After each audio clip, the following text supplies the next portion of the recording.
गेल्या काही काळापासून राज्यात मराठी आणि हिंदी या भाषेवरून वाद निर्माण होऊन त्यातून मारहाणीसारख्या घटना सातत्याने घडत आहेत। दरम्यान लोकलमधून प्रवास करत असताना हिंदीत बोलल्याने टोळक्याने मारहाण केल्याने व्यथित झालेल्या एका विद्यार्थ्याने घरी जाऊन जीवन संपवल्याची घटना कल्याणमध्ये घडली। अर्णव खैरे असं या टोकाचं पाऊल उचलणाऱ्या मुलाचं नाव असून तो कल्याणमधील कोळसेवाडी परिसरातील रहिवासी होता। याबाबत मिळालेल्या माहितीनुसार अर्णव हा मुलुंड येथे कॉलेजमध्ये जात होता। घटना घडली त्या दिवशी लोकलमध्ये गर्दी असल्याने तो गर्दीत चेंगरला। त्यावेळी त्याने मेरे में प्रेशर आ रहा है, आप थोड़ा आगे बढ़ो ना अशी विनंती एका व्यक्तीला केली। मात्र त्याच वेळी गर्दीतील काही जणांनी त्याला मारहाण केली।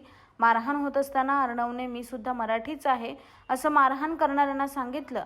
तेव्हा तुला मराठीत बोलायला काय होतं, मराठीत बोलायला लाज वाटते का असं म्हणत दमदाटी केली। दरम्यान अर्णव याने घडलेल्या घटनेची माहिती फोनवरूनच कुटुंबियांना दिली। मारहाणीमुळे मानसिक तणावाखाली आलेला अर्णव त्या दिवशी लवकर घरी परतला। त्यानंतर त्याने संध्याकाळच्या सुमारास गळफास घेऊन जीवन संपवले। तो समजून गेला असेल त्याच्या कदाचित राहणीमानावरून, म्हणून तो बोलला की तो हिंदी भाषिक मुलगा होता आणि त्याला मी सांगितलं माझ्यावर धक्का येतोय, म्हणून तो त्याला हिंदीतून त्यांनी सांगितलं की भाई थोडा आगे धक्का दो, मेरे ऊपर धक्का आ रहा है। तर त्याच्या बाकीचे प्रवासी होते त्यांनी डायरेक्ट त्याच्या कानाखाली मारला आणि पहिल्यांदा मारला आणि त्याला सांगितलं की तुला मराठी बोलता येत नाही का, मराठी बोलायची लाज वाटते काय। आणि त्याला अजून माझा मुलगा घाबरत मला हे सांगत होता की तुला मराठी बोलायला लाज वाटते का। आणि मी त्याला परत विचारलं की तुला काय भरपूर मारलं का। हा पप्पा ते बरेच लोक होते आणि मला घाबरवलं, मी खूप घाबरलो होतो, म्हणून मला मुलुंडला उतरायचं होतं, तर मी ठाण्याला उतरून नंतर पुढे कॉलेजला गेलो। सर तो घाबरला होता, कारण आम्ही घरामध्ये कधी त्यांना शिवी माहीतच नाही, आम्ही घरामध्ये कधी शिवी पण देत नाही, कधी अभद्र शब्द पण वापरत नाही। म्हणजे आपले चांगले संस्कार असे कामाला येतात सर।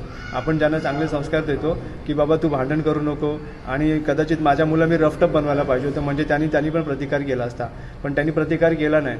तो बोलला की, आणि मम्मीला पण त्यांनी सांगितलं मम्मी मला वाढवायचं नव्हतं, म्हणून मी गपचूप तिकडनं निघालो आणि मी ठाण्याला उतरलो, आणि ठाण्याला उतरून पुन्हा तो मुलुंडला कॉलेजला गेला। मेसेज मी हाच देणार की आता ह्या भाषेवरनं वाद होणं, मी काय पॉलिटिकल नाही आहे, मला काय पॉलिटिकल पार्टीची मला काही घेणं देणं पण नाही आहे। फक्त एवढंच सांगेन की असले प्रकार पुन्हा घडू नयेत, बस मला एवढंच बोलायचं आहे। माझा मुलगा ते गेला, माझा मुलगा परत आता येणार नाही आहे, पण असले वादातून असले प्रकार पुन्हा घडू नयेत आणि पुढचे असेच प्रकार घडत असतील तर ते वाचावेत, इतर लोकांचे प्राण वाचावेत।